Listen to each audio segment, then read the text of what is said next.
तो मैं जाता ही नहीं, क्योंकि मैं उस जमाने का 26,000 रुपए कमाने वाला आदमी, कोई आदमी 500 रुपए की चेक का बिजनेस मेरे पास लेकर आता, मैं कभी आता ही। मेरा ईगो भड़क जाता, और मेरे बॉस को अच्छी तरह पता था कि ये मेरे से ज्यादा इनकम कमाता है। बॉस बोले मैं हूं, अगर मैं इसे कहूंगा कि चल तेरे को बिजनेस बताता हूं, तो ये कहेगा अच्छा तू मुझे बिजनेस बताएगा, मैं तो बिजनेस 6ठी क्लास से करता हूं, पहले दिन वाला मुझे क्या बिजनेस बताएगा। लेकिन उसने मेरे ईगो को हर्ट नहीं किया। वो मेरे पास आया, उसने कहा मुकेश जी सुबह 10 बजे मेरे घर पर आओ, मुझे भी बिजनेस करना है। पिछले संडे को मेरे कुछ दोस्त आए थे, उन्होंने मुझे कुछ समझाया, मुझे कुछ समझ में नहीं आया, क्योंकि मेरे दादाजी पिताजी कभी किसी ने बिजनेस किया नहीं। तो मैंने अपने दोस्तों से कहा कि मेरा एक दोस्त है जो बड़ा बिजनेसमैन है, उसे समझा दो, अगर वो समझ जाएगा ना तो फिर मैं भी कर लूंगा। इसलिए प्लीज मेरी हेल्प करो, सुबह 10 बजे मेरे घर पर आओ और तुम वो प्लान समझकर मुझे बता दो कि मुझे करना है कि नहीं करना, मुझे करना है कि नहीं करना। मैंने कहा ठीक है ओके सर आ जाऊंगा। दिमाग में कोई लोड ही नहीं था, क्योंकि मुझे तो समझ नहीं था। यहां पर कुछ लोगों को लोड इसलिए कि उनको लग रहा है उनको समझना है, इसलिए लोड है। मुझे तो समझना ही नहीं था, मेरे को समझकर बताना था कि तुझे करना है कि नहीं करना। मैंने कहा ओके सर सुबह 10 बजे आ जाऊंगा। तो बॉस मुझे क्या कहता है, देख 3 बातों का ध्यान रखना। मैंने कहा कौन सी बात। एक, टाइम पे आ जाना 10 बजे। अगर तू टाइम पे नहीं आया और पूरी बात समझी नहीं तो जिंदगी तो मेरी खराब हो जाएगी ना। तेरे क्या फर्क पड़ेगा, तू तो लेट आ रहा, जिंदगी तो मेरी खराब हो जाएगी। तो सोन 10 बजे आ जाना। मैंने कहा हाँ ठीक है सर 10 बजे आ जाऊंगा। दूसरी बात सोन, पेन डायरी जरूर लेते हुए आना, क्योंकि तू कुछ लिखना भूल गया तो जिंदगी मेरी खराब हो जाएगी। मैंने कहा सर पेन डायरी भी लाऊंगा। तीसरी बात याद रखना, आगे आगे आकर बैठना, पीछे कुछ समझ में नहीं आता। अगर तुझे कुछ समझ में नहीं आया तो जिंदगी तो मेरी खराब हो जाएगी ना। मेरी खराब हो जाएगी, मेरी खराब हो जाएगी के मुझे आगे आके बिठा दिया। अब मैं आगे फ्रंट सीट पर आकर बैठ गया, पेन डायरी को खोलकर एकदम तैयार। मैंने कहा ये कार्टून जो भी आएंगे जो भी बताएंगे मैं तुरंत लिख लूंगा और बॉस को बता दूंगा कि तुझे करना है कि नहीं करना। अब मैं पेन डायरी लेकर तैयार। लेकिन सेमिनार मीटिंग चालू होते ही 10 आदमी बैठे थे। आदमी चालू होते ही एक आदमी सूट में आया, गर्मी में, अगस्त का महीना, राजस्थान में टेम्परेचर 48 डिग्री, और इसने सूट पहन रखा मेरी तरह। मैं फुल कंफ्यूज। मैं सोच रहा था ये कौन से प्रदेश के आदमी हैं, इनको इतनी गर्मी में इतनी सर्दी क्यों लग रही है, इन्होंने सूट क्यों पहना है। अभी तो आपके मन में कोई प्रश्न पैदा होता है तो गूगल चला लेते हैं। मैं कुछ भी बोलूं वो सही है कि गलत है, हमारे बच्चे, हमारे दोस्त, आप लोग सब गूगल में उसको क्लियर कर लेते हैं कि ये सही है कि गलत है। लेकिन हमने जब बिजनेस चालू किया कोई गूगल इंटरनेट चालू ही नहीं हुआ था इंडिया। उस समय पड़ोसी ही सबसे बड़ा गूगल होता था, हर चीज को कंफर्म पड़ोसी से करते थे। तो मैंने पड़ोसी को कोहनी मारी और धीरे से पूछा कि सर इस आदमी ने गर्मी में सूट क्यों पहन रखा। तो मेरा पड़ोसी कहता मैं भी 15 मिनट से यही सोच रहा हूं। तो मुझे बड़ी खुशी हुई कि मेरा पड़ोसी मेरे जैसा है। हमें खुशी कब होती है, जब हमारा पड़ोसी हमारे जैसा होता है ना। अब बाजार में आप किसी के पास जा रहे हो और हाथ मिलाकर बोलो हेलो क्या हाल चाल है, वो कहता बस यार चल रही है, कट रही है, तो आपके चेहरे पर ऑटोमेटिक मुस्कुराहट आती है, ये तो मेरा भाई है, इसकी भी चल रही है और मेरी भी चल रही है। किसी को टेंशन में लाना है तो तरीका बताता हूँ, किसी को टेंशन में लाना है तो तरीका बताता हूँ। हाथ मिलाकर बोलना, कोई आपसे पूछे कि क्या हाल चाल है तो 5 मिनट तक बोलते ही रहना। जबरदस्त धमाका हो गया, मजा आ गया, जिंदगी के आनंद ले रहा हूं, जीवन में कभी इतने आनंद नहीं आए। पागल हो जाएगा वो, तेरी बात ही नहीं सुनेगा, भाग जाएगा, ये मेरा भाई नहीं है। वो कहे ये मेरा जैसा आदमी नहीं है, कैसी बातें कर रहा है उल्टी पुल्टी। आम आदमी तो ऐसी बातें करता नहीं, हमें खास आदमी की तरह बातें कर। क्यों बोले कि हम ठीक नहीं है, हम तो हर चीज को अच्छा कह कह के अच्छा बना दे, हर चीज को अच्छा कह कह के अच्छा बना देंगे। 95% पुरुष मित्रों को ये पता है कि मेरी जो शादी हुई है ना जिससे, उससे ठीक और मिल सकती है। 95% को ऐसा लगता है कि इससे अच्छी मिल सकती थी, लेकिन 97% महिलाओं को लगता है कि इससे अच्छा बंदर मिल सकता था। मतलब पुरुषों से परसेंटेज महिलाओं का ज्यादा है यहाँ पर। 97 को लगता है जो भी अभी कार्टून आया है ना हमारे पास उससे अच्छा आ सकता था। 97% सर्वे के मुताबिक बता रहा हूं, सबको लगता है कि जो हमें मिला है उससे अच्छा तो मिल सकता।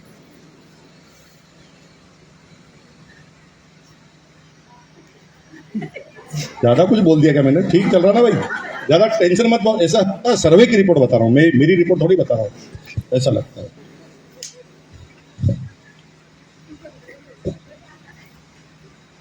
खैर आके बैठ गया, बातें चालू हुई, पहला कार्टून स्टेज पर आया, आते ही बोलता है बजाओ ताली। मुझे बहुत गुस्सा आया और भाई साहब मैंने कोई ताली नहीं बजाई। और जो मेरे भाई और बहनें जिन्होंने अभी तक ताली नहीं बजाई है, मैं सैल्यूट करता हूं, आप मेरी किस्मत और आपकी किस्मत बराबर है। मैंने भी ताली नहीं बजाई और आप भी ताली नहीं बजा रहे हैं, तो ताली बजाने से कोई कामयाब थोड़ी होता है। मत बजाओ ताली, क्या फर्क पड़ता है, ताली बजाने से क्या हो रहा है, समझने से हो रहा ना सब कुछ। तो मैंने ताली नहीं बजाई कुछ भी। फिर वो थक थुका कर चला गया। फिर दूसरा कार्टून आ गया, वो कहता भाई और बहनों इस आदमी को 500 रुपए आने वाले हैं। कंपनी को चालू हुए 5 दिन हुए थे, किसी को आया ही नहीं था पैसा, तो आने वाले हैं, इसके लिए बजाओ ताली। मुझे बड़ा गुस्सा आया, मैंने कहा साला 500 इसको आने वाले हैं और ताली मैं बजाऊंगा। इसको 500 आने वाले हैं तो इसकी बीवी बजाएगी ताली, इसका बाप बजाएगा ताली, इसकी माँ बजाएगी ताली, इसकी बहन बजाएगी ताली, फिर साला आएगा इसको और ताली मैं बजाऊं। हमने ताली नहीं बजाई। फिर तीसरा कार्टून आया। मेरे आने से पहले भी यहाँ पर बार बार कार्टून बदल रहे थे ना, सूट वाले, सभी जगह ऐसा होता, कोई मतलब कोई नया थोड़ी हो रहा है। फिर चौथा कार्टून आया, वो क्या कहता है भाई और बहनों मैं अब आपके सामने बुलाने जा रहा हूं दुनिया के सबसे बड़े कार्टून को सबसे लास्ट में। यहां सबसे लास्ट में कौन आया? बड़ा कार्टून लास्ट में आता, मैं समझाना चाह रहा हूं आपको। जो चौथा कार्टून आया ना, वहां से मेरा काम चालू हुआ। जिसे मैं कार्टून समझ रहा हूं ना, वो मेरे आज धर्म गुरु हैं, भगवान है, ईश्वर है, अल्लाह है। इतनी बात कहने के बाद भी मुझे लगता है कि उनके जूतों की कील के बराबर भी हम नहीं है। ऐसी ग्रेट ग्रेट ग्रेट शख्सियत श्रीमान बीसी चावड़ा जी, श्रीमान प्रहलाद राय जी, ये हमारी अपलाइन। बीसी चावड़ा जी स्टेज पर आए। अब उनके बात करने का ढंग इतना निराला है, बात पे कभी अगस्त मुनि में बुलाइए सर, है ना, बीसी चावड़ा जी को, उनका मतलब फैन हो जाओगे आप।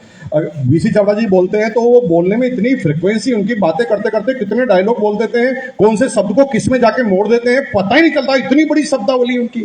भाई साहब मैं उनको थोड़ी देर तो देखता रहा, कुछ समझाया नहीं, क्योंकि मैं पेन डायरी में लिखना चाहता था। फिर मैं भूल ही गया कि लिखना क्या है, और फिर मुझे भूल ही गया कि मैं आया क्यों। फिर मैं उनकी शक्ल देखते देखते परेशान हो गया। मैं तो धीरे धीरे हंसने लगा, फिर तेते हंसने लगा, फिर उछल उछल के हंसने लगा। जब मैं हंसने लगा तो मेरा जो बॉस है ना, मुझे देख देख के 1 सेकंड बाद हंस रहा। मुझे लग रहा कि यार ये इसमें दिमाग नहीं है क्या, इसको 1 सेकंड बाद में क्यों समझ में आ रही है। फिर बाद में पता चला कि वो इसलिए हंस रहा है कि मैं हंस रहा हूं। तो जो लोग नए आए हैं बहुत सोच समझ के हंस रहा। आपकी मुस्कुराहट भी आए तो मुंह फुलाए रखना, नहीं तो फिर फंस जाओगे। मुझे मत कहना ना, मुंह दबा के रखना ऐसे, तो आपको फायदा होगा। और मुझे तो पता ही नहीं था, मैं तो कुछ करना ही नहीं था, मैं हंस रहा हूं तो मेरा बॉस मुझे देख देख के हंस रहा। अब बीसी चावड़ा जी बात करना चालू कर रहे। मैं भूल ही गया कि मैं आया क्यों हूं, मैं भूल ही गया कि मैं कहां बैठा हूं, मैं किरदार में खो गया। किरदार में खो जाना कब कहते हैं? जब आपको ऐसा महसूस होने लगता है कि आपकी जिंदगी चल रही है। जब फिल्म के डायरेक्टर बड़े मजबूत होते हैं ना, वो तुम्हें किरदार में घुसा देते हैं, और किरदार में घुसने के बाद आप भूल जाते हैं कि फिल्म चल रही है। और हमारी बहनें ना फिल्मों में जाके रोना चालू कर देती है। हमारे कुछ भाई लोग जब किरदार में घुस जाते हैं तो बार बार सीट से उठ के विलेन को मारने जाते हैं, तो पड़ोसी कहता रुक रुक फिल्म चल रही है। इसे कहते हैं किरदार में घुस जाना। मैं किरदार में खो गया, भूल ही गया कि हो क्या रहा। थोड़ी देर बाद बीसी चावड़ा जी ने याद दिलाया, हेलो सेमिनार खत्म हो गई है। तब एकदम होश आया। मैंने डायरी की तरफ देखा तो डायरी पूरी खाली। अब इसमें कुछ लिखा ही नहीं। बॉस आते ही पूछेगा करूं कि नहीं करूं, बताऊंगा क्या। मुझे डर लगने लगा। मैंने कहा यार बॉस अभी आएगा, क्या करूंगा। तभी दिमाग में आइडिया आया, बात को थोड़ा टाल देते तो शांत हो जाएगी। अभी तो यहां से चलते हैं, कल का कल देखेंगे। मैं ना डायरी को बगल में डाला और तेज गति से स्कूटर की तरफ भागने लगा। लेकिन मैं भूल गया था कि जो तुम्हें यहां लेकर आया ना, उसके दोनों कैमरे कल तुम्हारी तरफ ही होते। तुम जाके तो देखो बाहर, कोई नया आदमी जाके देखो बाहर, जो तुम्हें लेके आया वो तुम्हारे साथ साथ ही बाहर आ जाएगा। ऐसे कोई छोड़ने वाला है तुम्हारे? तो मैं बाहर गया तो मेरा बॉस भी मेरे पीछे पीछे बाहर आ गया। मुझे डर लगा, मैं एकदम स्टेचू बन गया। मैंने अभी ये पहला प्रश्न पूछेगा, करूं कि नहीं करूं, क्या बोलूंगा, लेकिन उसने ऐसा पूछा ही नहीं। उसने पूछा कैसा लगा, आपसे भी यही पूछेंगे कैसा लगा। मैंने सोचा सेकंड प्रश्न पूछेगा दिखता, मैंने कहा हाँ सर बढ़िया लगा। उसने रिकन्फर्म किया मजा आया क्या, मैंने कहा हाँ सर मजा आया, अगली बार ये कार्टून आए तो मुझे बुलाना, बहुत अच्छी बात करता। बॉस ने पूछा ही नहीं कि करना है कि नहीं करना, बॉस ने कहा ठीक है मजा आया तो कल मिलते हैं ऑफिस में। मैं अगले दिन ऑफिस में गया, जो ही ऑफिस में घुसा गेट कीपर मुझे बोलता है सर आपके चेंबर में जाने से पहले बॉस ने आपको याद किया बॉस के चेंबर में जाना। मैं बॉस के चेंबर में गया तो बॉस मुझे दूर से देखते कहा आइए आइए कोठारी जी वेलकम गुड मॉर्निंग। ऐसा पहली बार हुआ है 17-18 सालों में, ऐसा पहले कभी हुआ ही नहीं। बॉस मुझे कह रहा गुड मॉर्निंग वेलकम। बॉस तो गालियां बकता था, उसका वो किंग था गालियों का, वो मुझे कह रहा गुड मॉर्निंग आइए। मुझे सब कुछ अटपटा सा लग रहा, मैं धीरे धीरे डरता डरता गया, मैंने कहा इतना प्यार क्यों झलक रहा है।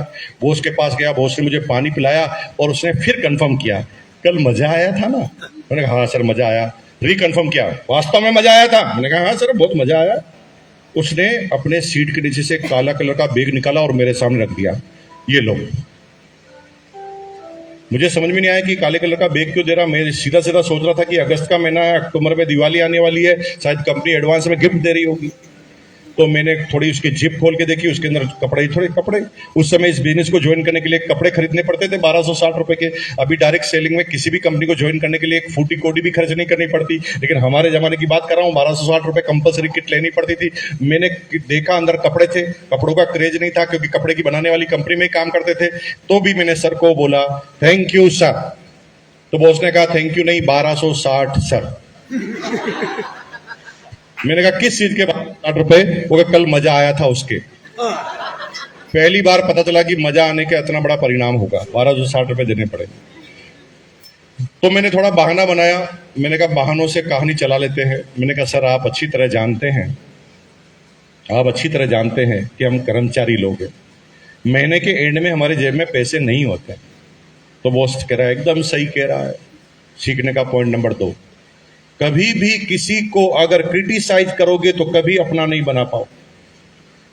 जब आप किसी को प्लान बताना चाहते हैं और वो अगर कुछ पहले बोलना चाहता है तो पहले उसको खाली करना सीखो, बोलने दो उसे, और एक भी बार मत बोलो। अगर वो किसी और कंपनी को करता है, वो कहता है दुनिया की सबसे महान कंपनी है, तो आप कहते हैं एकदम सही कह रहे हैं सर, आपकी जानकारी के अनुसार एकदम सही बोला है आपने।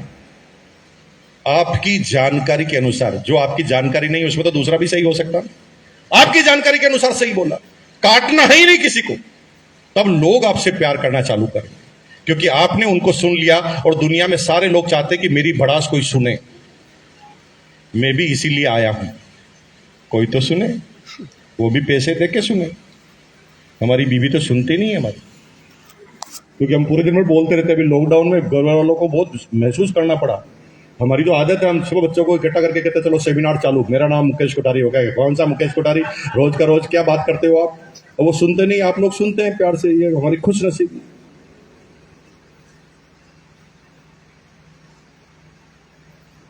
बॉस ने कहा, मैंने कहा सर पैसे होते नहीं लास्ट देते में, तो बॉस ने कहा यार सही कह रहा है, सारे कर्मचारियों का एक ही हाल है। अब उसने कहानी सुनाना चालू किया कि एक कर्मचारी की जीवन कैसे होता है बताऊं। मैंने कहा हाँ बताओ। हमारी जिंदगी कैसे होती है बताऊं। मैंने कहा बताओ। 1 से 7 निकलती खुशी, 1 से 7 निकलती है खुशी खुशी। कैसे निकलती है, क्यों निकलती है 1 से 7 खुशी खुशी? सैलरी मिलती है, क्योंकि सैलरी मिलती है। 1 से 7 खुशी खुशी, 7 से 14 राजी खुशी, 14 से 21 कसा कसी, 21 से 28 फाका कसी। सारे कर्मचारियों का यही हाल होता है, कितनी भी सैलरी मिले सारे कर्मचारी इसी जिंदगी को जीते। मेरे बॉस ने मेरे हाँ में हाँ मिला दी, मैं भी मुस्कुरा गया। तभी बॉस ने कहा मुझे पता है तेरे पास पैसे नहीं होंगे, ये तो मैं पहले ही जानता था, इसलिए पेपर लाया हूं, इस पे साइन कर, सैलरी से ऑटोमेटिक कट जाएगा। और मेरे हाथ में पेन पकड़ा। अब पेन पकड़कर मुझे साइन करने थे, 2 सेकंड का समय था। 2 सेकंड में एनालाइज करना था कि करूं कि नहीं करूं, एक और बहाना फेंकूं या साइन करूं। तभी मैंने एनालाइज किया, अगर नहीं करूंगा तो क्या क्या प्रॉब्लम होगी, नहीं करूंगा तो बॉस नाराज होगा, बॉस नाराज हो जाएगा तो इंक्रीमेंट कमेटी का प्रेसिडेंट है वो 2000 इंक्रीमेंट लगेगा तो 1000 ही लगाएगा, 1000 इंक्रीमेंट लगाएगा तो साल के 12000 का नुकसान है, साल के अगर 12000 का नुकसान है तो अगर हमारी 40 साल की सर्विस है तो इतना लाखों रुपए का नुकसान हो जाएगा। और अगर इतना नुकसान हो जाएगा तो भाई साहब उसमें ब्याज जोड़ो तो 10-20 लाख का नुकसान हो जाएगा। आज साइन करना जरूरी है। और मैंने फट से साइन कर दिए क्योंकि मुझे बिजनेस से मतलब नहीं था, बॉस को नाराज नहीं करना। मैंने साइन किया, किट लेकर आ गया। उस किट को मैंने कहां जाकर फेंका मुझे अभी तक नहीं मिली, क्योंकि मुझे कोई बिजनेस से कोई लेना देना ही नहीं था। उस किट को ले लिया था क्योंकि बॉस को नाराज नहीं करना था। कई लोग ऐसे ज्वाइन हुए हैं और कई लोग ऐसे ज्वाइन होते हैं जिसको केवल ज्वाइन करा देते हैं, उसके बाद वो कभी भी ना आरसीएम का नाम जानता है ना आरसीएम का कोई प्रोडक्ट लेता है। ऐसे आदमी को ज्वाइन करने का कोई फायदा नहीं भाई, क्योंकि संख्या बढ़ा रहे हो आप, और संख्या बढ़ाओगे तो नेगेटिविटी आएगी। मैंने फेंक दिया किट को। लेकिन अब चक्कर क्या पड़ा था कि बॉस ने उसकी डायरी में मेरा नाम लिख दिया। हमारी टीम में जितने भी डिस्ट्रीब्यूटर बनते हैं उनका नाम लिखते नहीं लिखते उनके फोन नंबर के साथ, तो उन्होंने मेरा नाम भी लिख दिया क्योंकि मैंने 1260 की किट ले ली। अब वो मुझे परेशान करता था, आज यहाँ मीटिंग है शाम को आ जाना, कल वहां मीटिंग है वहां आ जाना, यहाँ मीटिंग है आ जाना। तो रोज ही बहाने बनाता था, सर आज नहीं आ सकता, आज सब्जी लेने जाना है, आज बीबी के साथ जाना है, आज मेहमान आ गए हैं। ऐसे बहाने बनाता रहता था, जाता नहीं था। लेकिन संडे के दिन फंस जाता था। संडे के दिन इसलिए फंस जाता था क्योंकि बॉस का घर मेरे सामने था।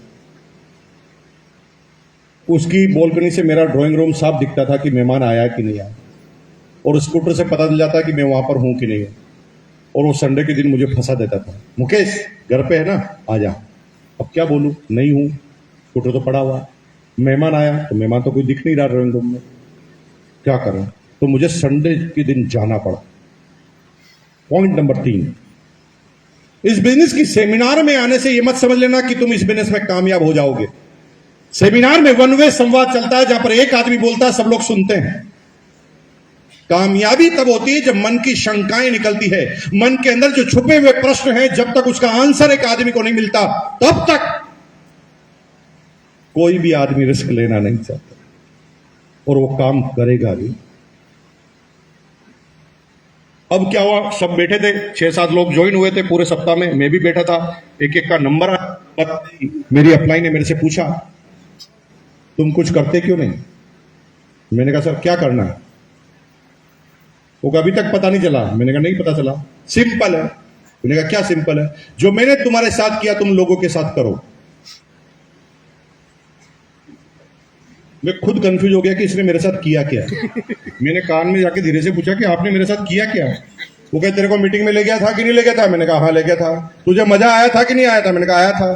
फिर तेरे को किट दी थी कि नहीं दी थी। दी थी। किट किसने बनाई थी। मैंने बनाई थी, घर पर नहीं बनाई थी। किसकी थी, कंपनी की थी। तो कंपनी की हो गई सेल, तुझे मिल गया डिस्काउंट, और इन दोनों को कराने वाला आदमी मैं हूं तो मुझे मिल गया कमीशन। तू भी ये कर तो तेरे को भी मिलेगा कमीशन।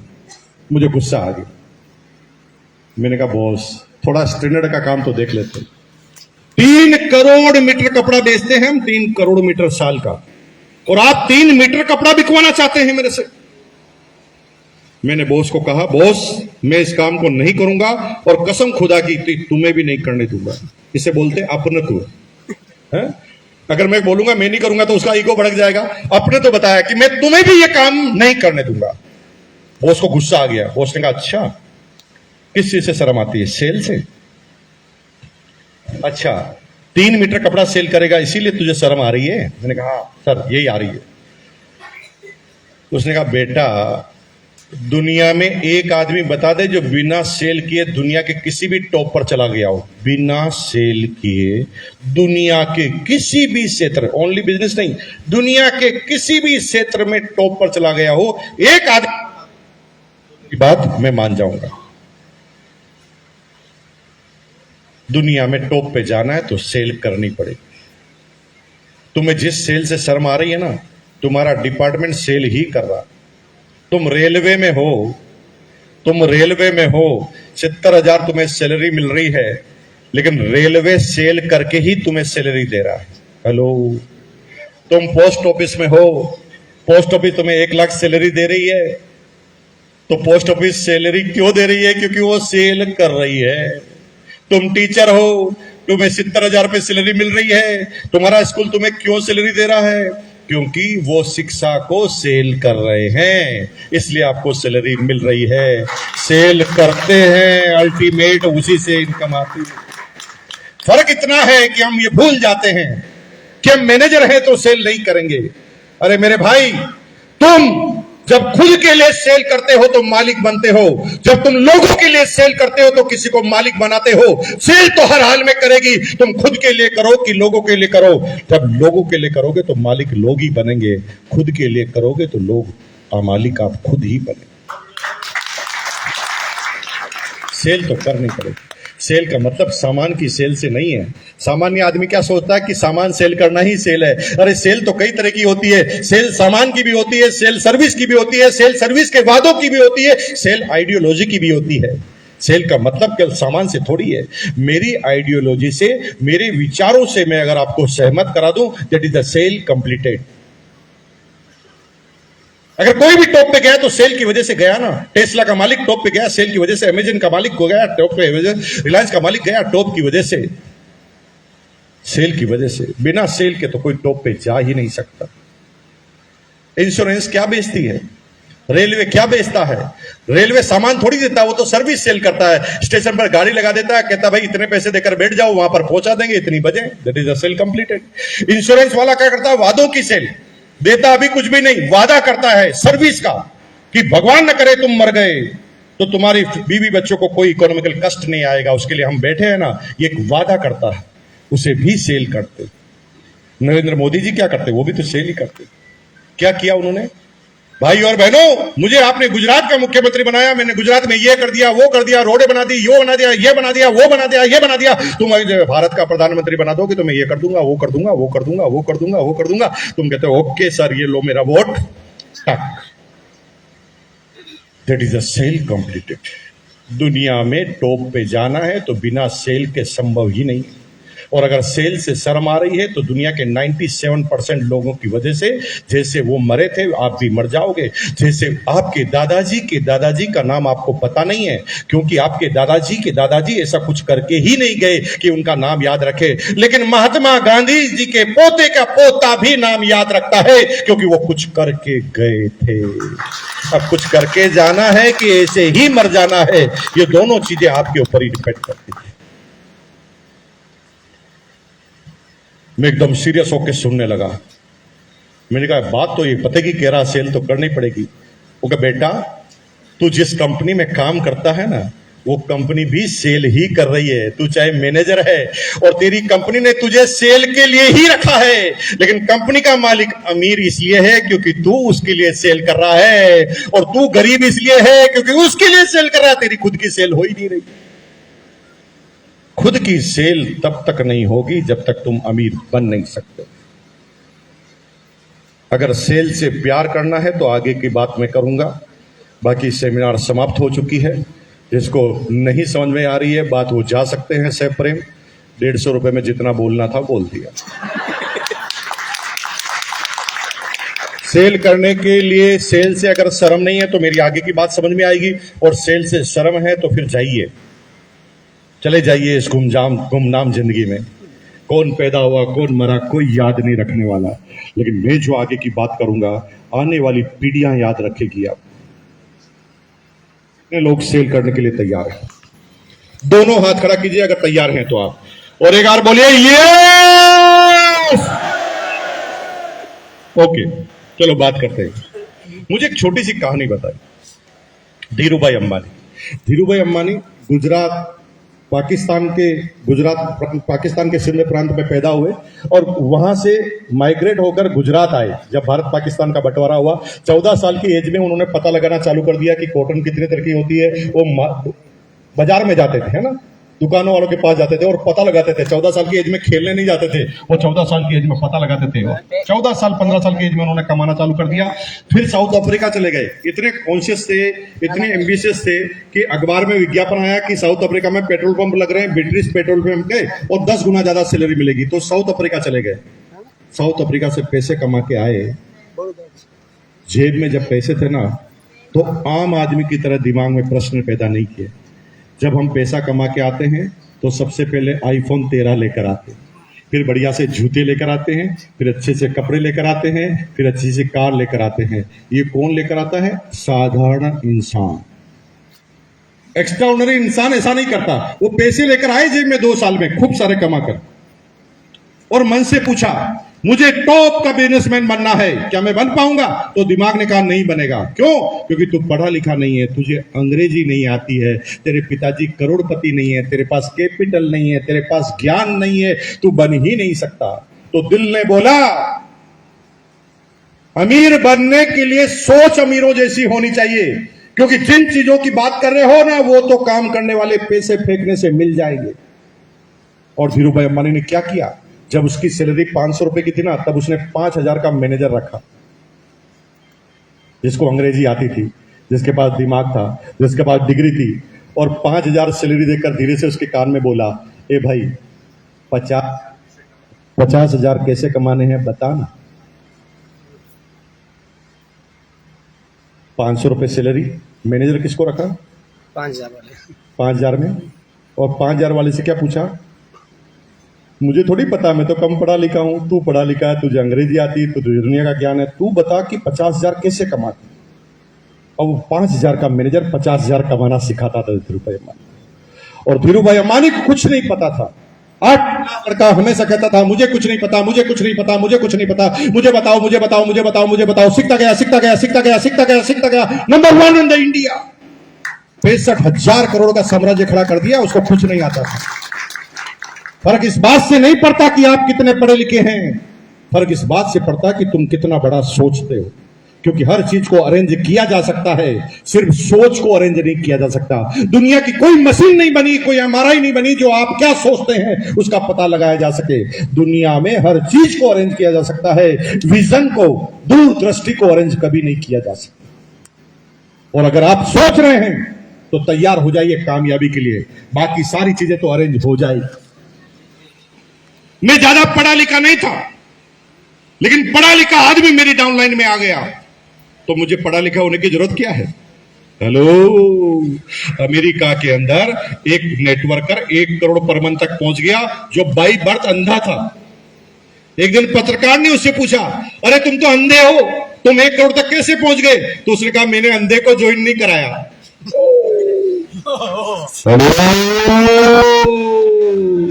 तुम महिला हो, तुम पुरुष हो, तुम गरीब हो, तुम अमीर हो, तुम पढ़े लिखे हो, अनपढ़ हो, कोई फर्क ही नहीं पड़ता। फर्क इस बात से पड़ता है कि तुम सोचते क्या हो। अगर तुमने सोच लिया है कि मुझे टॉप पर जाना है तो दुनिया की सारी चीज अरेंजमेंट में आ जाएगी, और अगर नहीं सोचा तो कोई अरेंजमेंट में नहीं आएगा। सोचना पहले जरूरी है। सोचने वाले का नाम इतिहास में लिखा जाता है। जिसने ताजमहल बनाने की सोचा उसका नाम सबको याद है, लेकिन जिसने ताजमहल बनाया उस कारीगर का नाम किसी को भी पता नहीं। सोचना जरूरी है। कितने लोग सोचते हैं कि वो कामयाब होकर रहेंगे? आधा हाथ खड़ा कर रहे हो तो मैं आधा कामयाबी मानूं या पूरी मानूं? पूरी। दोनों हाथ खड़ा कीजिए और एक बार अंदर से चिल्लाइए, भगवान तक आवाज पहुंचाइए कि मेरे को कामयाब होने से कोई रोक नहीं सकता। हेलो, चलो बात करते हैं। अगर आप तैयार हैं तो बहुत आसान है हर चीज अरेंज करना। मैं तो ज्यादा पढ़ा लिखा नहीं, नीचे सारे पढ़े लिखे लोग मेरी टीम में, अरेंज किया जा सकता, क्योंकि सोचना पहले जरूर।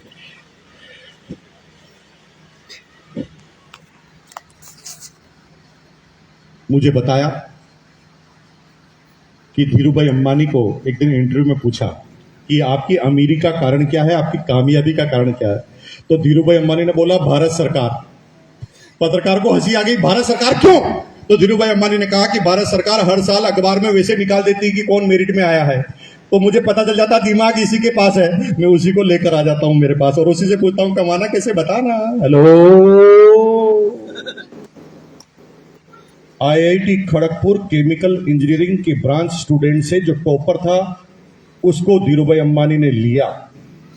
उससे पूछा कितनी सैलरी चाहिए, उसने कहा 4 लाख। तो धीरू भाई अंबानी एड़ा बनकर पेड़ा खाने वाला आदमी था। एड़ा मतलब पागल, पेड़ा खाने का होता, आपको पता है। एड़ा बनकर पेड़ा खाना उसे कहते हैं कि कोई आदमी पेड़ा खा रहा है तो उसके पास जाना और पूछना क्या है ये, अच्छा खाने का है क्या, बताना देखे, और खा जाना।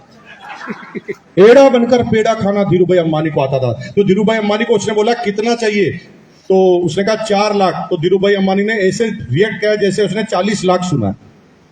कितना बोला, 40 लाख। 40 लाख नहीं देंगे, 38 लाख ही देंगे। आओ, 4 बोला, 38 मांगा। हेलो वही धीरू भाई अंबानी दिमाग ब्लॉक कर देता और उसी 40 लाख वाले को कहता था कि 40 लाख रुपए पर मंथ दे दिए, दुनिया में तुझे कोई नहीं देगा।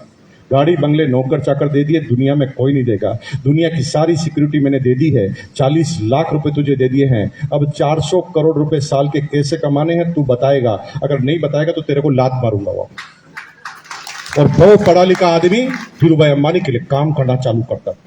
धीरू भाई अंबानी केवल उसको मैनेज किया करता था। धीरू भाई अंबानी क्यों अमीर बन गया?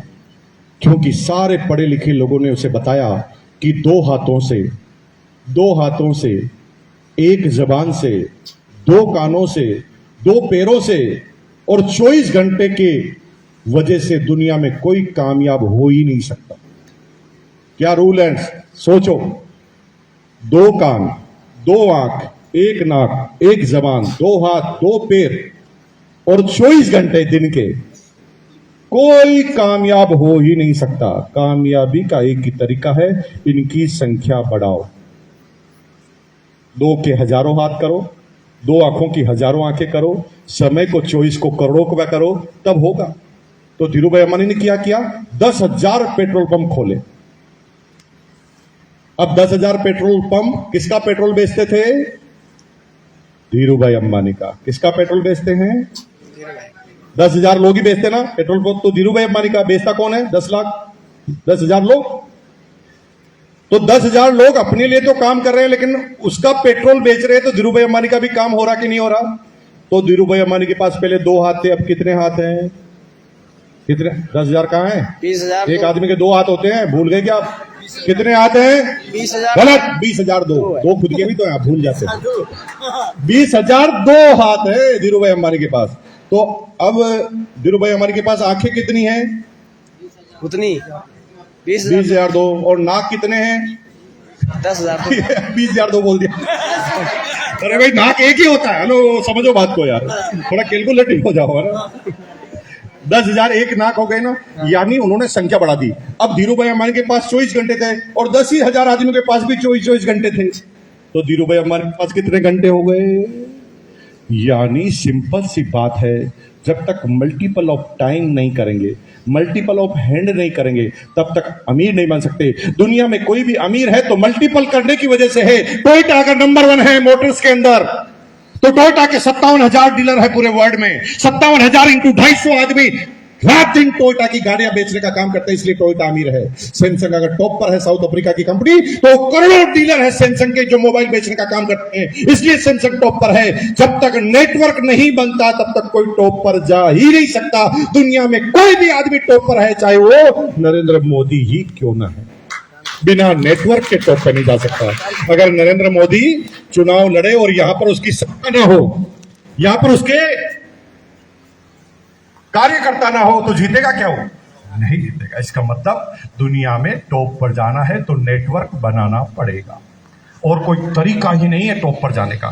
दोनों हाथों से कितना भी काम करो, 24 घंटे में कितना भी काम करो, पेट भरने से ज्यादा काम नहीं कर पाएंगे, अच्छी जिंदगी जीने से ज्यादा काम नहीं कर पाएंगे। करोड़पति तो कभी भी नहीं बन सकते, अमीर तो कभी भी नहीं बन सकते। अमीर बनने के लिए नेटवर्क बनाना पड़ेगा। मुझे बात समझ में आ गई। मैंने कहा ग्रेट सर, मुझे भी नेटवर्क बनाना है। तो उसने कहा रुक रुक रुक रुक रुक, इतनी जल्दबाजी मत कर। इस नेटवर्क का एक माइनस पॉइंट है। वो क्या माइनस पॉइंट है? इस नेटवर्क का माइनस पॉइंट है कि अमीर एक ही बनता है। धीरू भाई अंबानी अमीर बन गया, सारे पेट्रोल पंप वाले अमीर नहीं बने। क्यों नहीं बने? क्योंकि पेट्रोल पंप वाले तेल धीरू भाई अंबानी का बेच रहे हैं, खुद का नहीं बेच रहे। अगर अमीर बनना है तो सिंपल सा तरीका है। अभी धीरू भाई अंबानी का पेट्रोल पंप अगर मौर्य साहब मैं आपको दे दूं, मैं धीरू भाई अंबानी हूं, मैंने आपको पेट्रोल पंप दे दिया, रावत साहब आपने रावत साहब को दे दिया, रावत साहब ने किरण पाल जी को दे दिया, किरण पाल जी ने इनको दे दिया, ऐसे दे सकते हो क्या पेट्रोल पंप? हेलो, दे सकते हो क्या? नहीं। जैसे मैं मुकेश अंबानी, मैंने आपको पेट्रोल पंप दे दिया, तो आप मेरे से बिना पूछे अपने साले को पेट्रोल पंप दे पाएंगे क्या कभी? किससे परमिशन लेनी पड़ेगी? परमिशन क्या, पूरी तरीका ही अपनाना पड़ेगा आपको। फिर एक एप्लीकेशन लगानी पड़ेगी साले की, मेरी इच्छा है तो दूंगा, नहीं इच्छा है तो नहीं दूंगा, यही तरीका है। यानी अमीर सिर्फ एक ही बनेगा जो नेटवर्क बनाएगा, लेकिन नेटवर्क में अमीर ट्रेडिशनल जो तरीका है उसमें एक ही अमीर बनता है, बाकी सब लोग उसके लिए काम करते हैं। थोड़ा सोचो कि तरीका बदल जाए, तरीका बदल जाए। तरीका ऐसे बदल जाए कि मैंने आपको पेट्रोल पंप दिया और शर्त लिख दी कि मेरे से पूछने की जरूरत नहीं अपने साले को देने के लिए, तो आपने अपने साले को पेट्रोल पंप दे दिया, ठीक है। तो अब मेरा नेटवर्क कौन है? आप भी मेरे नेटवर्क में है और आपके साले भी मेरे नेटवर्क में है, लेकिन आपके नेटवर्क में कौन है? आपका साला आपका नेटवर्क है, ठीक है। आपके साले ने इनको नेटवर्क में डाल, यानी इनको भी पेट्रोल पंप खुला दिया, तो मेरा नेटवर्क में कितने लोग हैं? साला साला साला, ठीक है। इनका नेटवर्क कितना है? साला साला। इनका नेटवर्क क्या है? साला। अब इन्होंने इनको दे दिया तो मेरा नेटवर्क क्या है? साला साला साला साला। इनका नेटवर्क क्या है? साला साला साला। इनका नेटवर्क क्या है? साला साला। इनका नेटवर्क है साला। अब सारे साले सब सालों को नेटवर्क में डाल देंगे तो कौन सा साला बच जाएगा? हेलो, समझो बात को। मैंने कहा सर ऐसे पेट्रोल पंप दे दो तो मजा आ जाएगा। उसने कहा यही तो आरसीएम है। आरसीएम में जब आप नमक लेते हो तो कंपनी से नहीं पूछना पड़ता पड़ोसी को दूं कि नहीं दूं। आप मर्जी आए जिसको दे सकते हैं, जिसको दिया वो भी किसी को दे सकता है, जिसको दिया वो भी किसी को दे सकता है। जिस दिन समझ गए इस चीज को तो तुम्हें कोई रोक नहीं पाएगा अमीर बनने से, क्योंकि तुमने अपना नेटवर्क कायम करना चालू कर दिया है। और नेटवर्क एक दिन में नहीं बनता। नेटवर्क के लिए रिजेक्शन झेलने पड़ते हैं, नेटवर्क में लोगों के नखरे झेलने पड़ते हैं। लेकिन आज के 22 साल पहले हमने चालू किया। एक छोटी सी कहानी बताई गई थी अपलाइन के द्वारा, द पैराबल ऑफ पाइपलाइन। थोड़ा सा चेंज करता हूं तो आपको समझ में आएगा। राजस्थान का एक गांव 500 साल पुराना गांव, पानी की बहुत कमी थी, लोग पैसा कमाना चाहते थे। पीने का पानी 5 किलोमीटर पर मीठे पानी की झील थी, वहां से सारी महिलाएं पानी लाती थी, तब जाके पीने का पानी अरेंज होता था। जमीन में खारा पानी निकलता था, सारी महिलाएं पानी लेने जाती थी। गांव के 2 बच्चे जवान हुए, दोनों पे दबाव आया कि कुछ करो परिवार के लिए। दोनों बच्चों ने सोचा क्या करें, तभी उनके दिमाग में आइडिया आया क्यों ना पानी का बिजनेस करते हैं। महिलाएं जाकर आए, उससे पहले हम बाल्टी भर के लेकर आ जाते हैं, चौराहे पर खड़े होकर बोलेंगे इतनी दूर जाने से क्या फायदा, 1 पैसे में यही ले लो। और धीरे धीरे उनका पानी बिकने लगा, लोग बाग उनका पानी खरीदने लगे, वो पैसे वाले बनने लगे। तभी जो ही पैसे वाले बनने लगे, गांव के दूसरे बच्चों को भी पता चल गया, उन्होंने भी पानी लाना चालू कर दिया। अब पानी लाने वाले 100 आदमी हो गए, गांव के सारे लोग ही पानी वहीं से खरीदने लगे। गांव का कल्चर ही बदल गया। जब 100 आदमी किसी एक कारोबार में आ जाते हैं तो कंपटीशन पैदा हो जाता है। पहले 1 पैसे में 1 बाल्टी पानी मिलने लगा, अब 1 पैसे में 2 बाल्टी पानी मिलने लगा। सब लोग कहते थे मेरा खरीद लो, मेरा खरीद लो, कंपटीशन पैदा हो गया। जब पहले बच्चे को ये बात पता चली तो बच्चे ने कहा यार तो मैं फंस गया, एक दिन मैं तो पानी लाना बंद कर दूंगा, एक दिन तो मेरी कमर झुक जाएगी, एक दिन तो मैं बूढ़ा हो जाऊंगा, फिर पानी कौन लाएगा। उसने कहा कुछ नया करना पड़ेगा। दूसरे बच्चे को उसने बोला क्या करें, तो उसने कहा क्यों ना 5 किलोमीटर दूर मीठे पानी की झील है, वहां से हम पाइपलाइन ही लगा दें। अब 500 साल पुराने पहले कोई जेसीबी मशीन तो नहीं होती थी, कोई ट्रैक्टर तो होता नहीं था। 5 किलोमीटर दूर जाना और पहाड़े से खोदना पाइपलाइन को संभव नहीं। सब लोग उसके ऊपर हंसने लगे, सब हंसने लगे। लेकिन उसने कहा कि अगर मैं खोदना चालू करूंगा ना, तो एक दिन में अगर मैं थोड़ा सा भी खोदूंगा, 1 फीट भी खोदूंगा, तो 1 फीट तो पानी नजदीक आएगा ना। और अगर 1-1 फीट करता जाऊंगा तो एक दिन पाइपलाइन डलेगी। लोग बात कहते थे पागल है, पूरा जीवन निकल जाएगा। लेकिन उसने खोदना चालू कर दिया, ठीक आप ही की तरह आरसीएम चालू कर दिया। उसके ऊपर लोग हंसने लगे। क्या तुम्हारे ऊपर लोग हंस नहीं रहे? सेम टू सेम ही तो हो रहा है। उसने कानून चालू किया, उसके ऊपर भी हंसने लगे कि ऐसा कभी होगा नहीं, तेरे बाप ने कभी किया क्या, तेरी माँ ने कभी किया क्या, ऐसा कभी हो सकता है क्या। लोग एग्जाम्पल देते थे। लेकिन उसने खोदना चालू रखा, खोदता गया, खोदता गया, खोदता गया। लोग बाग भूल ही गए क्योंकि पागल हो गया, ये रोज ही जाता है। तुम जब आरसीएम की साड़ी पहनकर आरसीएम की टाई पहन के घर से निकलते हो तो थोड़े दिन तक तो परिवार वालों ने, थोड़े दिन तक तो पड़ोसी ने घूर कर देखा होगा तुम्हें, लेकिन तुम जब रेगुलर ऐसा करते हो तो वो कहते हैं भाड़ में जाए तो रोज ही करता है। हेलो, उसको भी ऐसे ट्रीट करने लगे। अब वो जाता था तो कोई उसे आश्चर्य से देखता ही नहीं था, वो जा रहा है पागल आदमी जा रहा है, पता नहीं जाकर खो देगा। लेकिन खोदता गया 2 साल में वो 1 किलोमीटर पाइपलाइन को नजदीक लाया। 1 किलोमीटर खोद दी उसने 2 साल में। Just like royalty. जब आप रॉयल्टी पे पहुंचते हो ना, तब पड़ोसी कहते हैं हो तो सकता है। पहले क्या कह रहे थे, हो ही नहीं सकता। अब क्या कह रहे हैं, हो तो सकता है। फिर वो कहते हैं एक मेरी ज्वाइनिंग भी डाल दो। अब बेटी गंगा में हाथ धोना चालू करते हैं क्योंकि वो आपकी कामयाबी देखते। गांव में भी 2 तरह के आदमी हो गए। कुछ लोग आशावादी थे, उन्होंने कहा हो तो सकता है, और कुछ लोग कहते हैं हो ही नहीं सकता, अभी भी यही कह रहे थे। लेकिन उस बच्चे ने खोदना चालू रखा, खोदता गया और 10 साल में पाइपलाइन कंप्लीट। 10 साल में गांव में पानी आ गया सीधा पाइपलाइन के। अब क्या हुआ, उस बच्चे ने एक पोस्टर बनाया, उस पर लिखा, भाई और बहनों, 1 पैसे में 1 बाल्टी खरीदने की जरूरत नहीं है, महीने के 5 पैसे दो और अनलिमिटेड पानी ले जाओ। 100 के 100 बेरोजगार, एक ही दिन में 100 के 100 बेरोजगार हो गए। और ये एक ट्रेडिशनल बिजनेस की कहानी है। एक टेक्नोलॉजी आती है, सब बेरोजगार हो जाते हैं। आज के 25 साल पहले एसटीडी पीसीओ बहुत अच्छा चलता था। मोबाइल आया, एसटीडी पीसीओ ही गायब। हेलो,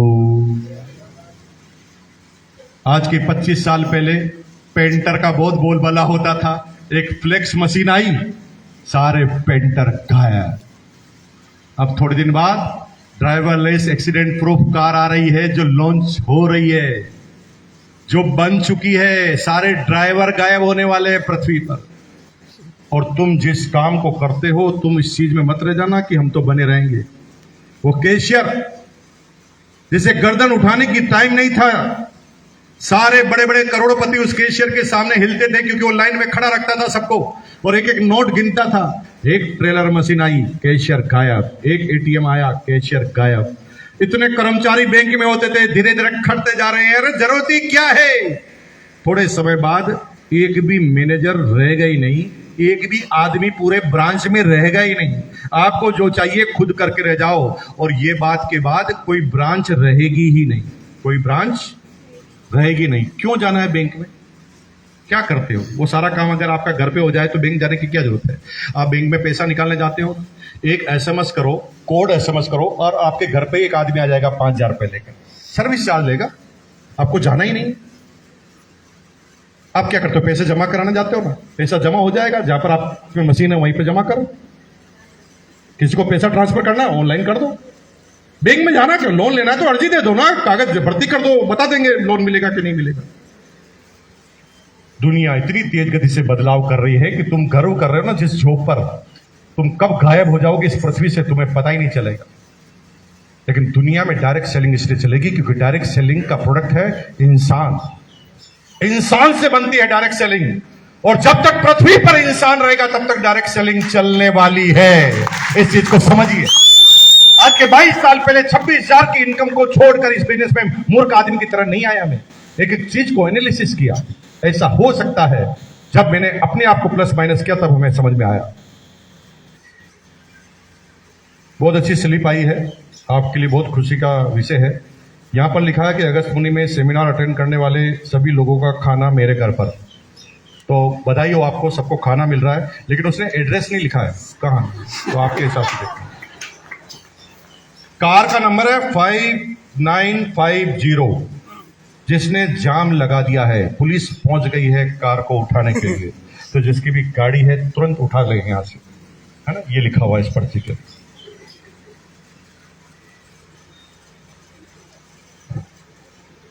अब क्या हुआ कि पानी जब लगने लगा तो अब उसको इनकम कैसे आने वाली, नोट दिस पॉइंट, 5 मिनट में सेमिनार खत्म कर रहे हैं। कैसे इनकम आने लगी? अब उसने ऐसे चेयर बना ली और एक नल लगा दिया यहां पर। अब गांव के लोग आते थे, वो यूं करता था पानी को चालू टू टाक, और इनकम आने लगी धड़।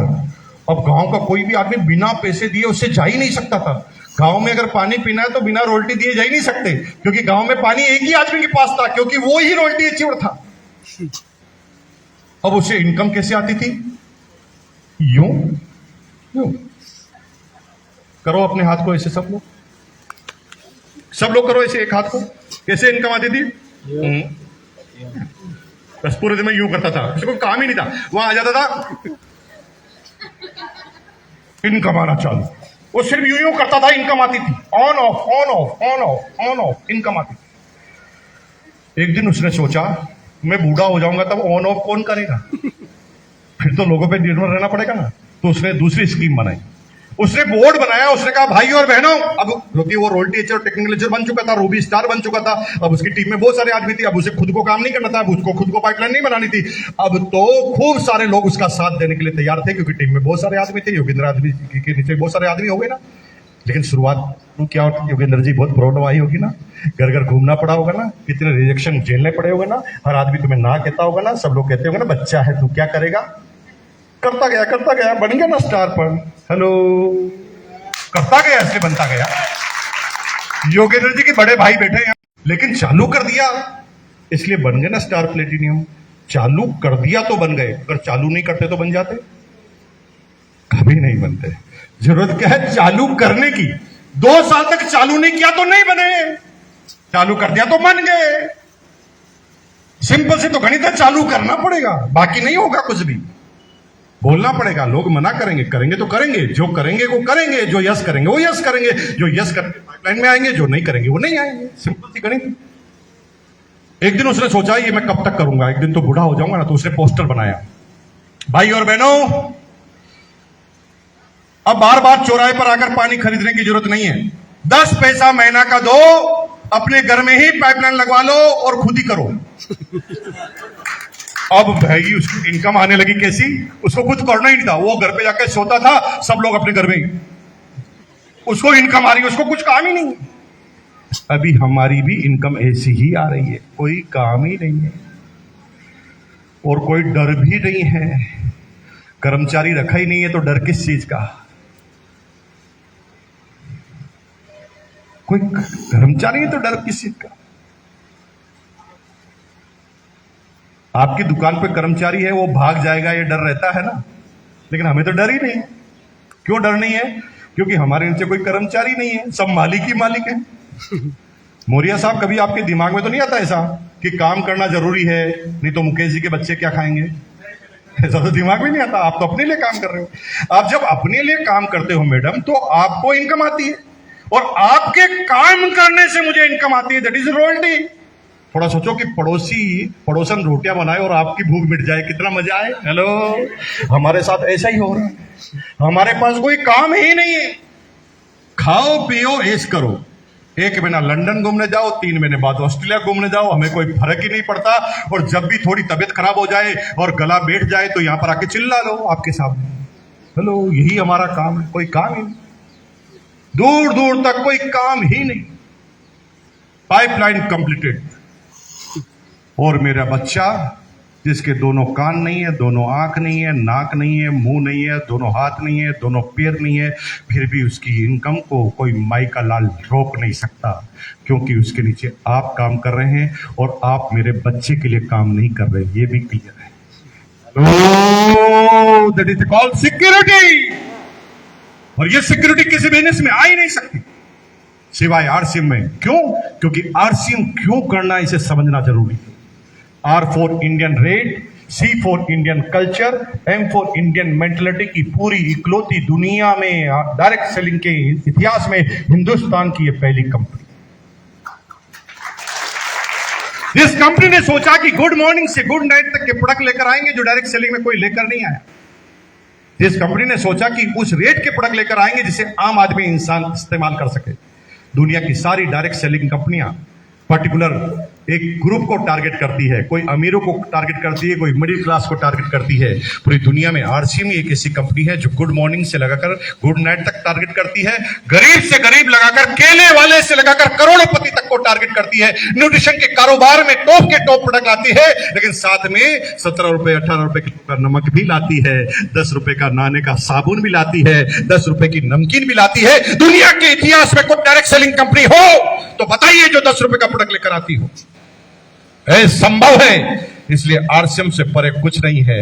अगर आपने आरसीएम करने की सोच लिया तो तुम्हारी कामयाबी फाइनल है, अमीर बनना फाइनल है, लेकिन शुरुआत करनी पड़ेगी। कितने दिन में फाइनल होगा ये मुझे पता नहीं है, क्योंकि ये आपकी स्पीड पे पता करता है, स्पीड पे निर्भर करता है। एक ऋषि मुनि चौराहे पर खड़े थे, एक आदमी दौड़ता दौड़ता आया, उसने ऋषि मुनि से कहा, सर राम मंदिर जाना है, कितना टाइम लगेगा? ऋषि मुनि कुछ बोले ही। उसने सोचा कि थोड़ा ज्यादा सुनते होंगे, थोड़ा तेज बोला कान में जाकर, सर राम मंदिर जाना है, कितना टाइम लगेगा? ऋषि मुनि कुछ बोले नहीं। उसे लगा कि साला ये बहरा है कि नाटक कर रहा है। वो तेज उछलकर कान में के पास जाकर बोला, अरे भाई बताना राम मंदिर जाना है, कितना टाइम लगेगा? ऋषि मुनि कुछ बोले ही, चुप। उसने सोचा कि ये पागल आदमी बहरा है और अंधा भी है, आंख भी नहीं झपका रहा। उसने कहा चल बाढ़ में गया, वो तेज गति से चलने लगा, जो कि 10 कदम चला, ऋषि को ने कहा रुक रुक रुक रुक रुक, 15 मिनट लगेंगे। उसने कहा महाराज 3 बार में गला सूख गया, 15 मिनट लगेंगे ये पहले भी बता सकते थे। तो महाराज ने कहा उससे पहले तेरी स्पीड का मुझे आइडिया नहीं था, तो मैं बता नहीं सकता था कि कितने मिनट में पहुंचे। अब तुम कब रॉयल्टी में पहुंचोगे मुझे पता नहीं है। जो फुल टाइम करते हैं वो 1-1 साल में रॉयल टीचर बन जाते हैं, जो फुल टाइम करते हैं वो 5-5 साल में स्टार रूबी बन जाते हैं। लेकिन ऐसा नहीं है, जो पार्ट टाइम करते हैं वो नहीं बनते। हमारे आर.के. सिंह साहब हैं, जो पार्ट टाइम काम किया और वो 15 साल में बन गए, स्टार रूबी गोल्ड लीडर बन गए। तो पार्ट टाइम करने वाले भी बनते हैं, फुल टाइम करने वाले भी बनते हैं। पार्ट टाइम में ज्यादा टाइम लगता है, फुल टाइम में कम टाइम लगता है। लेकिन फुल टाइम आप करते हो तो घर की जिम्मेदारी भी निभानी पड़ती है। आरसी में शुरुआत में 500 का चेक ही आता है, तो आपको डिसाइड करना है कि फुल टाइम करना है कि पार्ट टाइम करना है। एक आदमी को मैं प्लान बता रहा था, 50 साल का आदमी था। मैंने कहा भाई साहब अगर पार्ट टाइम भी आप करोगे ना तो रिटायरमेंट तक आप स्टार रूबी बन जाओगे। वो रिटायरमेंट के बाद रिटायरमेंट के समय तो मैं सर जब आप स्टार रूबी बनाओगे तो मैं स्टार रूबी बनाओगे तब तो मैं 60 साल का हो जाऊंगा, क्या फायदा? मैंने कहा तू कुछ भी मत कर, फिर भी 10 साल बाद 60 का ही होगा, कर ले। तू क्यों सोच रहा कितने साल का होगा? तेरी जिंदगी तो चली रही ना भाई, तो कर ले, करके चलना, बिना करे क्यों चल रहा है? समझ बात को। इसलिए करना जरूरी है। R for Indian rate, C for Indian culture, M for Indian mentality. 3 काम करने, भूल मत। पहला यूज द प्रोडक्ट, दूसरा सेल द प्रोडक्ट, तीसरा बिल्ड द नेटवर्क। इस बिजनेस में कामयाब होना है तो कट्टर बनना सीखो। कट्टर जिसे कहते हैं इमोशन के साथ जुड़ना। एक समझदार आदमी किसी लड़की से प्यार कर सकता है क्या? समझदार आदमी प्यार कर ही नहीं सकता, क्योंकि प्यार के बाद की बातें सुनेगा ना तो फिर वो कर ही नहीं पाएगा। भाई प्यार करूंगा तो इसके बाप को पता चलेगा, इसको बाप को पता चलेगा तो वो खड़ूस है, आधा पागल है, वो साला गर्दन भी उड़ा सकता है। अगर समझदार आदमी ये सब सोच ले तो फिर वो प्यार कर पाएगा? ये समझदारों का बिजनेस नहीं है, ये पागलों का बिजनेस है। पागल। अगर पागल बनने के लिए तैयार हैं तो बोलो ये। दीवाना, पागल दीवाना बनोगे, सारी चीजें आपके पास आएगी। दिमाग लगाओगे तो फिर नौकरी मिलेगी 25,000 की। बोलो दिमाग लगाना है कि पागल बनना है? और पागल आदमी जो है ना वो भाई अपनी मां को कोई भी कहानी कह दे साला गर्दन उतार के आ जाए उसकी। ये कट्टरपन होता है। आरसीएम मतलब मेरी मां। और जब मेरी मां की बात आती है ना तो कोई कॉम्प्रोमाइज नहीं होता। वो ये नहीं कहता ये सर मैं ना सब कुछ ले लूंगा लेकिन साबुन नहीं लूंगा। वो कह क्यों नहीं लेगा साबुन? सर 2 पहले ही पड़ी है घर पर। कितना जल्दी कॉम्प्रोमाइज कर लिया क्योंकि 2 पहले पड़ी है। माँ के लिए आप इतना कॉम्प्रोमाइज कर सकते हैं क्या कभी? क्योंकि वहां कट्टर है माँ के प्रति। एक आदमी कहता भाई साहब मैं साबुन नहीं लूंगा, बाकी सब ले लूंगा। मैंने कहा क्यों? वो कहे यार साबुन पे ना ऐश्वर्या राय का फोटो आता है, आरसीएम की साबुन पे नहीं आता। मैंने कहा उससे क्या होता है? वो कहे सर नहाते वक्त ताजगी आ जाती है। मैंने कहा बेवकूफ, 2 रुपए का पोस्टर मिलता है, परमानेंट बाथरूम में लगा दे। साबुन तो आरसीएम, इसमें क्या ये क्या पागलों जैसी बात कर रहा है? ऐश्वर्या राय का फोटो आता है, ऐश्वर्या राय का फ्री में फोटो लगवाती है, करोड़ों रुपए लेती है तुम्हारे जेब से, तब फोटो लगता है। इन चीजों से प्यार कर रहे हो। एक कहता भाई साहब मैं ना आरसीएम के सारे प्रोडक्ट लूंगा लेकिन 2 महीने बाद। क्यों? 2 महीने तक तो मेरा भी पुराना वाला साबुन चलेगा। मैंने कहा बेवकूफ, तेरी सारी टीम ऐसे सोच लेगी ना तो जिंदगी भर तेरा साबुन कभी फ्री नहीं होगा। और तू आज के आज साबुन को फेंक देगा तो तेरी जिंदगी में जितने भी साबुन होंगे वो सब फ्री होंगे आरसीएम की तरफ से। किस पे ध्यान लगा रहा है? किस पे ज्ञान लगा रहा है? इंस्टेंट चीजों को छोड़ नहीं पा रहा है, इसलिए कोई परमानेंट चीज तेरे पास आ नहीं रही। तरीका बताऊं? आज ही 100% प्रोडक्ट यूज होना चाहिए। 2 साबुन जो घर पे बच गई ना उसको ट्रे में सजाओ, कपड़ा नीचे लगाओ, उसपे 2 साबुन सजाओ और सीधा पड़ोसी के पास जाओ। पड़ोसी भी लक्स साबुन से ही नहाता है तो पड़ोसी से क्या कहना है? बहन जी मुझे पता है आप भी लक्स साबुन से नहाते हो और ये लक्स साबुन 36 रुपए की एक आती है, क्योंकि अब मेरे पास अच्छा साबुन आ गया है तो मैं इससे नहा नहीं पाऊंगा, प्लीज ये साबुन आप रख लो 4 रुपए डिस्काउंट में। पड़ोसन घूर के देखेगी आपको, 4 रुपए का डिस्काउंट क्यों दे रहा है? वो ज्यादा सोचे तभी तक रेट गिरा दो, 10 रुपए डिस्काउंट दे दो। वो और ज्यादा सोचे तो 15 दे दो, और ज्यादा सोचे तो फ्री में रख के आ जाओ। तुम साबुन उसके घर पे रख के आओगे, वो तुम्हारे पीछे पीछे वापस तुम्हारे घर पे आ जाएगी। तुम्हारे पास ऐसा कौन सा साबुन आ गया जो इससे अच्छा है? समझा दो आरसीएम का plan. Hello 100% product use, no excuse, और दीवानों की तरह मेरे को देखेंगे तो जूते RCM, socks RCM, coat RCM, कपड़े आरसीएम, अंडरगारमेंट्स आरसीएम, नाश्ता आरसीएम। और सर ने हमारे को खाना खिलाया घर पर, नाम भूल गया, क्या नाम है आपका? सूरज सिंह जी ने, सूरज सिंह ने घर का खाना खिलाया, और यहाँ के लोकल सब्जियां है ना, हमें कभी जिंदगी में मिल नहीं सकती, ये रिलेशनशिप मिल नहीं सकता। सूरज सिंह जी को सैल्यूट करते हैं। जब आएंगे ना भिलवाड़ा तब आपको बताएंगे कि हम क्या चीज है ना। हेलो 0505 गाड़ी 0505 फंसी हुई है, वो आपको फंसाने की पूरी प्लानिंग कर रहे हैं। इससे पहले वो आपको फंसाए, आप अपनी गाड़ी को वहां से हटा लें, चक्कर पड़ेगा ना। 0505 आपकी है तो तुरंत हटा ले, तुरंत, क्योंकि उसकी वजह से प्रॉब्लम आ रही है। तो दीवाने बन सकते हैं। हाथ में पेन लो, आपका पेन अगर आपके हाथ में तो लो। अब देखो ये आरसीएम का है क्या? देखो आरसीएम का नहीं है तो लो और तुरंत मेरे पास भेज दीजिए स्टेज पर, तुरंत अभी का। और फिर दिमाग लगाओ तो मुझे मत कहना मैं तो चला जाऊंगा यहां से। आज और अभी से छोड़ सकते हैं तो छोड़ दो। अगर सबके पास आरसीएम के पेन है तो मैं सैल्यूट करता हूं आपको, फिर आपकी कामयाबी को कोई रोक नहीं सकता। और अगर नहीं है तो फेंक दो। है आपके पास आरसीएम का? नहीं है। किस लोगों के पास, कितने लोगों के पास आरसीएम का नहीं है? कितने लोगों का आरसीएम का नहीं? पेन नहीं है, फिर आने दो इधर। पेन अभी नहीं है, अगर आपकी जेब में है वो आरसीएम का नहीं है तो मेरे पास चाहिए पेन। और आज से इसकी शुरुआत कितने लोग कर सकते हैं बताइए मुझे? हाँ लाइए, अगर आरसीएम का नहीं तो दीजिए, फेंक दीजिए। मतलब फेंकने का मतलब हम विद्या का नुकसान नहीं कर रहे हैं, हम इन सारे बच्चों को देंगे, पूरे ट्रस्ट चला रहे हैं हम, है ना। ये सारे बच्चे जो गरीब बच्चों को देंगे, लेकिन अगर ये पेन आपके पास है ये आपको अंधा कर देगा। इस पेन को जब आता है ना, ये लिखता है रोटों में, लिखते लिखते लव हो जाए। पेन वाले को ज्यादा होता है, करने वालों को नहीं होता, क्योंकि लाखों रुपए इस बात को बोलने का होता है। Thank you. तुरंत और आज और अभी से इस चीज को त्यागना है। इतना कट्टरपन है ना जितना मां के प्रति होता है। अभी तुम्हारी मां की अगर एक आंख भी नहीं है तो फिर दुनिया की कोई ताकत बोल सकती है कहानी है तुम्हारी मां? साला गर्दन उड़ा के आ जाए। ये कट्टरपन उस मां के प्रति होती है, वो कट्टरपन हमारे पिताजी के प्रति होता है, वो कट्टरपन हमारे बच्चे के लिए होता है। और जब ये कट्टरपन होता है तो आदमी कामयाब होता है। तैयार? कितने लोग हैं? दोनों हाथ खड़ा करके 100% प्रोडक्ट यूज, नो एक्सक्यूज। घर में अगर एक भी प्रोडक्ट पाया गया, कसम है तुम्हारी मां की तुम्हारे को, या तो करना है तो करो, नहीं करना तो छोड़ो। क्यों टाइम खराब कर रहे हो? आधा काम नहीं करना किसी को। अगर नहीं ला सकते तो कोई बुरी बात नहीं है। दुनिया के कितने % लोग नहीं ला सकते हैं, तुम भी मत लाना, क्या फर्क पड़ता है। लेकिन फिर आरसीएम मत करो।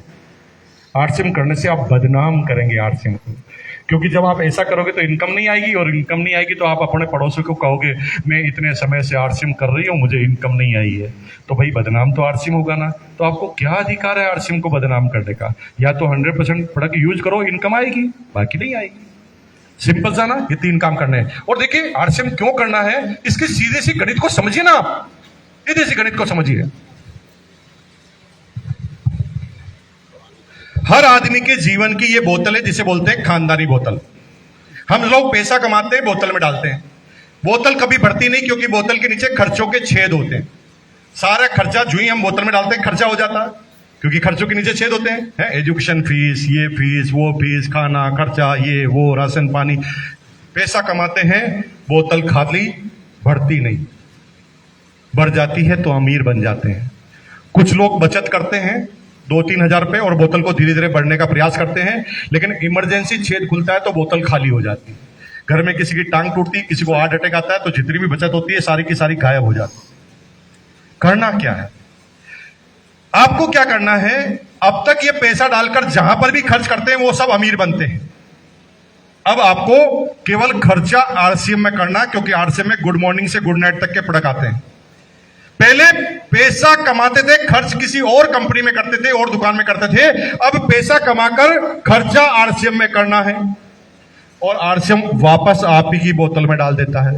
अब थोड़ा सोचो, जितना भी खर्चा करोगे वो घूम घूम कर तुम्हारी ही बोतल में आएगा, तो तुम अमीर बनोगे कि नहीं बनोगे? अब ये बात भी तुम्हें समझ में नहीं आ रही है तो भैया तुरंत से जाना, अपने दिमाग की एमआरआई कराना। कुछ ना कुछ गड़बड़ निकलेगा उसके, गारंटी है मेरी, गारंटी। साला खाना खाने से इनकम आए, पेन इस्तेमाल करने से इनकम आए, फिर भी हम कहें मैं नहीं करूंगा, तो प्रणाम है तुम्हारे दिमाग को। ऐसा सृष्टि में कोई दिमाग ही नहीं पैदा हुआ आपके जैसा। ये समझने जैसी कोई बात ही नहीं है। क्लियर? ये काम आपको करना है। अब सिंपल सी बात, 5 प्रोडक्ट है आरसीएम के। पहला प्रोडक्ट है न्यूट्रीचार्ज। न्यूट्रीचार्ज न्यूट्रिशन के प्रोडक्ट है, 15 प्रोडक्ट हैं। उसमें सारे तरह के न्यूट्रिशन वाले प्रोडक्ट हैं। उसमें सारे तरह के प्रोटीन हैं, विटामिन हैं, आप ले सकते हैं। इसके बारे में ज्यादा जानकारी न्यूट्रिशन क्लब में एएनसीसी कोर्स करके आप काम करें। दूसरा प्रोडक्ट है हरी संजीवनी, जो खेती के लिए काम आता है, उसके बारे में आप जानकारी ले सकते हैं। एंड थर्ड प्रोडक्ट है गुड डॉट। गुड डॉट ऐसा प्रोडक्ट है जो हम नॉनवेज खाने की आदत को छुड़ा सकते हैं। नॉनवेज का टेस्ट मिल जाए, प्रोटीन भी उससे ज्यादा मिल जाए, लेकिन नॉनवेज की हानिकारक चीजें हमारे पास नहीं आए, वो प्रोडक्ट ले सकते हैं। चौथा है कीसोल। महिलाएं यहां पर है तो कीसोल पर पिंक क्वीन क्लब में शामिल होकर कीसोल के उन प्रोडक्टों को जानकारी आप ले सकते हैं और प्रोडक्ट की सेल करके बहुत बड़ी इनकम कमा सकते हैं। और आप पीक्यूसी आप खोल सकते हैं ना, पीक्यूसी से आप एंट्री ले सकते हैं और आप अपने स्टोर खोल सकते हैं पूरे के पूरे कीसोल के। कीसोल में लॉन्जरी जाती है, कीसोल में कॉस्मेटिक प्रोडक्ट आते हैं, लेडीज हाइजीन के प्रोडक्ट आते हैं। इसके ऊपर आप लेडीज लोग बहुत बड़ा काम कर सकते हैं। और लॉकडाउन के बाद जो आंकड़े हैं ना, डरावने वाले हैं। उससे पहले हिंदुस्तान की लेडीज 90% लेडीज, 10% लेडीज तो रोज मेकअप करती थी, 90% लेडीज जो है ना, जितने भी मेकअप करती, उसमें पहले केवल शादी ब्याह में ही मेकअप करती थी, किसी फंक्शन में जाती तो ही मेकअप करती थी। लेकिन अब हमारे जीवन की वो चीजें बन गई जिसको हम रोज इस्तेमाल करते हैं, चाहे वो लेडीज हाइजीन की हो, चाहे कॉस्मेटिक की बात हो। तो टर्नओवर 3 सालों में 80% बढ़ा है, 80%। यानी आप कीसोल पर काम करके बहुत बड़ा काम कर सकते हैं आने वाले समय में। लेकिन लास्ट एंड फाइनल उस प्रोडक्ट की बात मैं करने जा रहा हूं दोस्तों, मेरे दिल के जो सबसे करीब प्रोडक्ट है, जिसका नाम है गामा ओरिजिनल। भारत में पहली बार गामा ओरिजिनल। क्या है गामा ओरिजिनल? बेसिकली चावल का जो छिलका होता है, छिलके को जब प्रोसेस किया जाता है तो उसके नीचे एक परत निकलती है भूरे कलर की, उस परत को बोलते हैं ब्रान।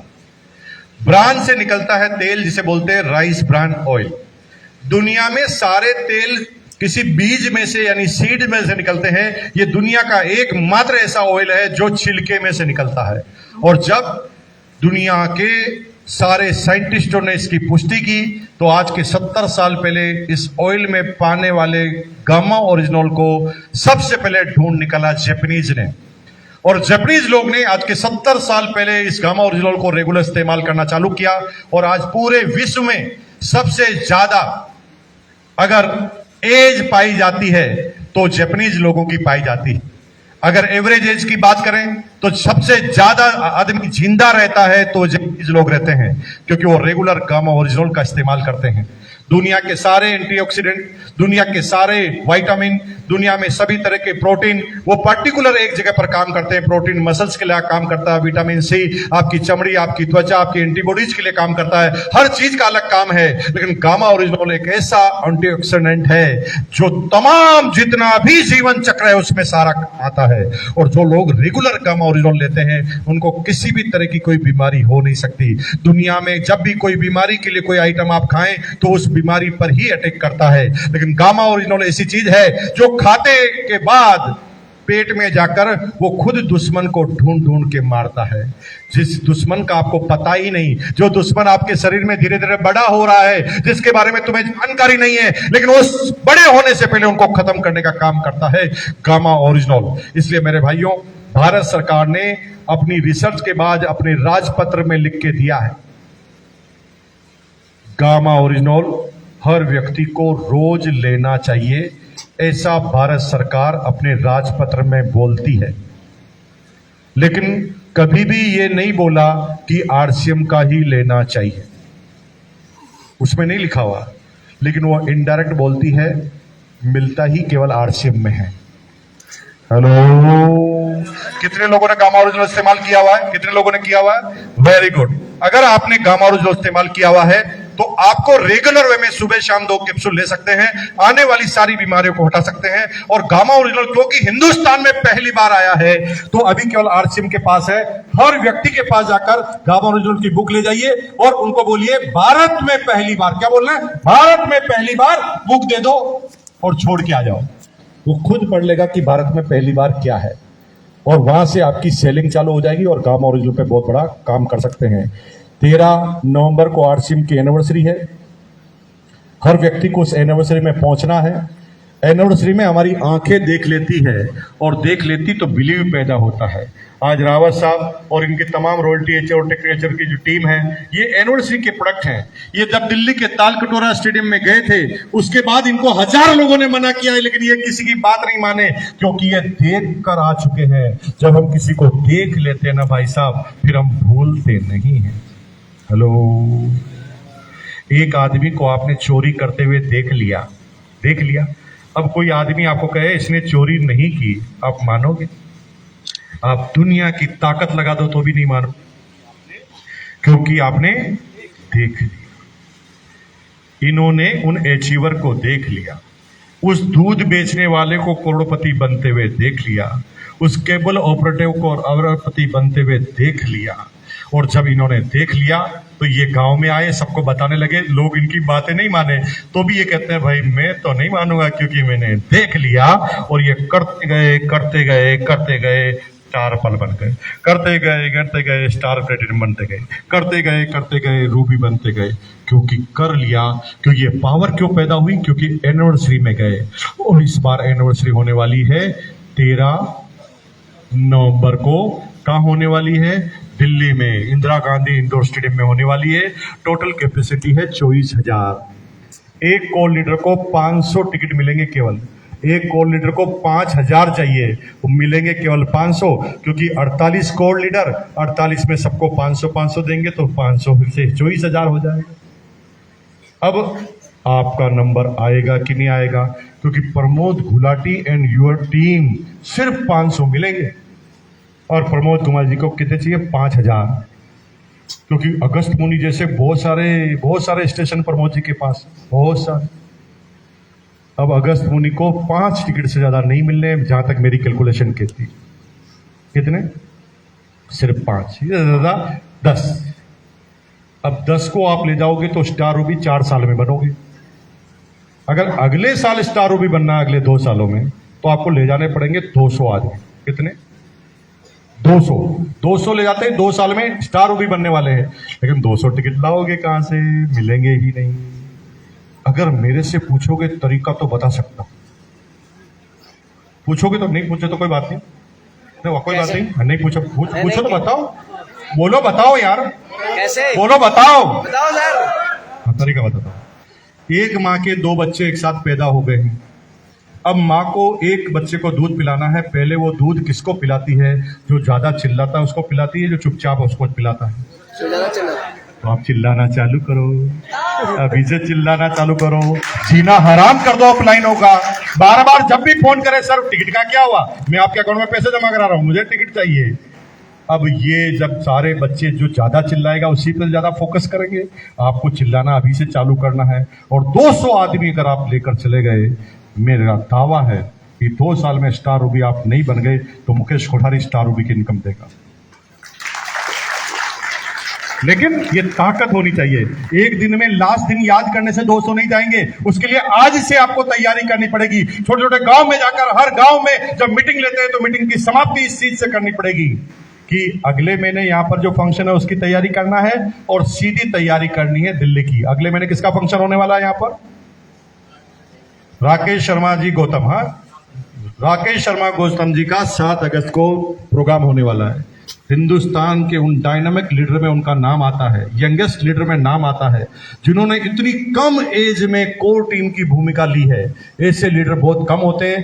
राकेश शर्मा जी की बात करने में जो ढंग होता है, वो हिंदुस्तान के कई लीडरों के पास वो ढंग नहीं है। ऐसे गड़े मुर्दों को भी लाकर आप राकेश शर्मा जी के बीच में बिठा दें, राकेश शर्मा जी उनको पॉजिटिव कर सकते हैं। इसलिए मेरा निवेदन है कि 7 अगस्त को जुलाई में कोई सेमिनार नहीं, बारिश की वजह से जुलाई में सेमिनार नहीं है। 7 अगस्त को राकेश जी का फंक्शन होगा, और 7 अगस्त को सब लोग आना है, और 13 तारीख को हम मिल रहे हैं। कहां पर?